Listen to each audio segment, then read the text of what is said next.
Bienvenidos, si eres estudiante, profesional o simplemente un apasionado a la resolución de problemas, estás en el lugar correcto. Soy Daniel Cifuentes y este es el Triángulo de la Investigación Operativa, tu ventana a un universo de optimización, eficiencia y toma de decisiones estratégicas.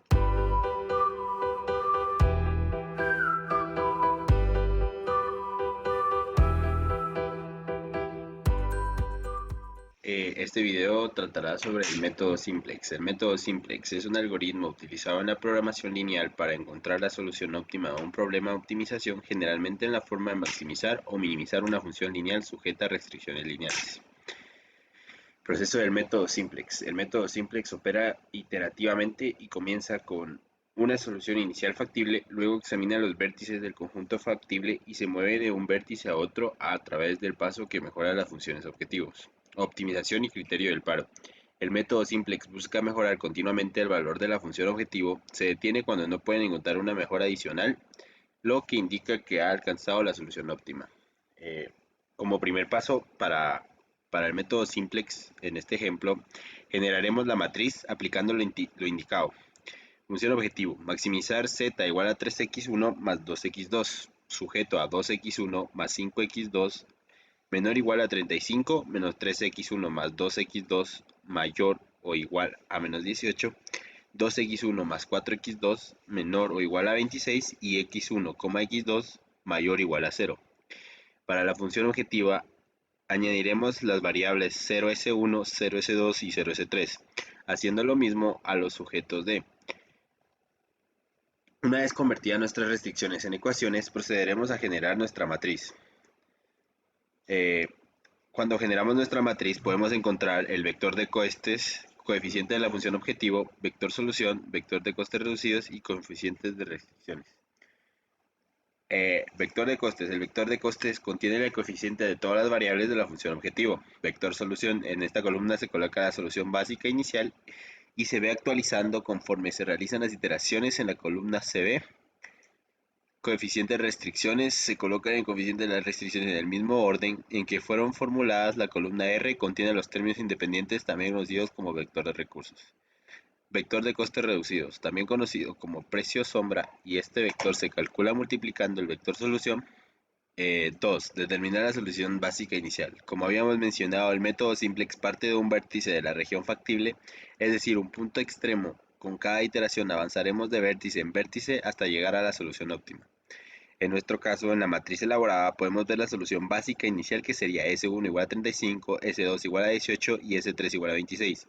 Cada variable del vector solución es igual al valor que se encuentra en la columna R. Esta variable denomina variables básicas. El valor de z inicial también se muestra en la columna R, que es las variables que no encuentran en la base se denominan variables no básicas y en este caso serían x1. Seleccionar la variable de entrada utilizando la condición de optimalidad. Con nuestra matriz finalizada e identificada nuestra solución básica inicial, revisaremos la condición de optimalidad. La condición de optimalidad consiste en verificar si la solución actual que tenemos en nuestra matriz es óptima o si se puede mejorar. Se verifica de la siguiente manera. En un problema de maximización, si todos los coeficientes del vector de costes reducidos son mayores o iguales a 0, quiere decir que estamos en el punto óptimo y finaliza el problema.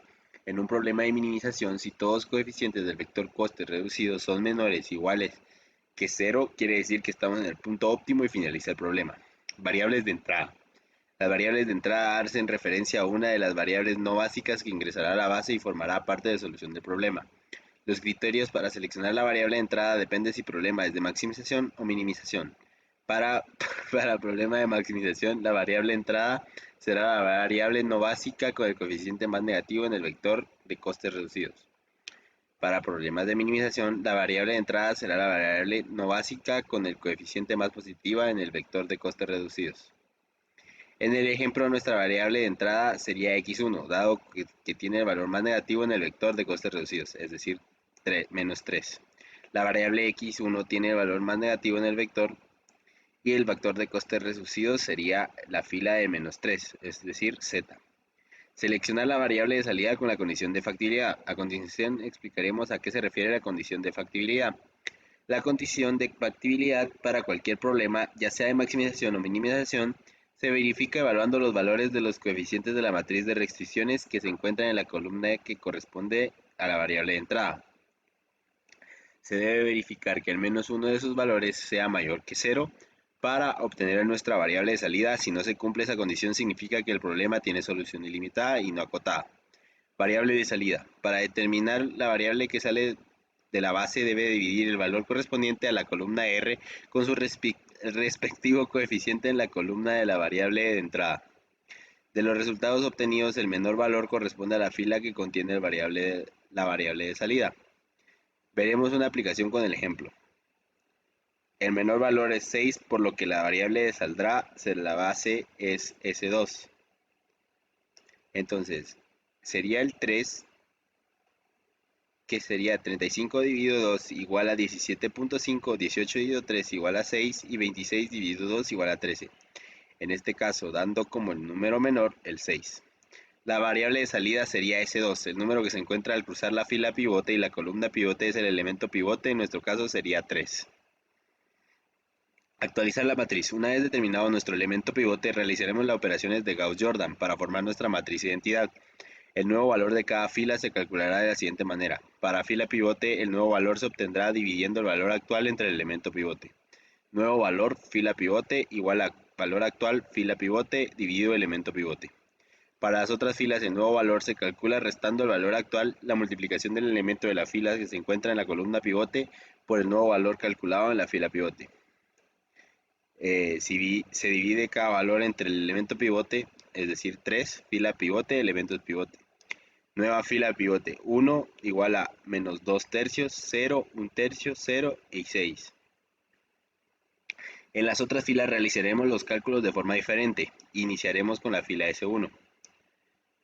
Elemento de la columna pivote es el elemento de toda la fila que se encuentra en la columna pivote. Nuevo fila de elemento pivote. Estos nuevos valores se utilizan para realizar los cálculos. 2 menos 2 por 1 igual a 0. 5 menos 2 por menos 2 tercios igual a 19 tercios. 1 menos 2 por 0. Y así sucesivamente para cada fila. Como podemos observar aquí en la fila S1. Para fila S3 tenemos los siguientes. Finalmente en la fila Z tenemos este cálculo. Como podemos observar, la matriz resultante sería la siguiente. Como podemos ver, la posición donde se encontraba nuestro elemento pivote ahora es 1 y los elementos que lo acompañan en la columna se convierten en 0. Así que empezamos a formar nuestra matriz de identidad.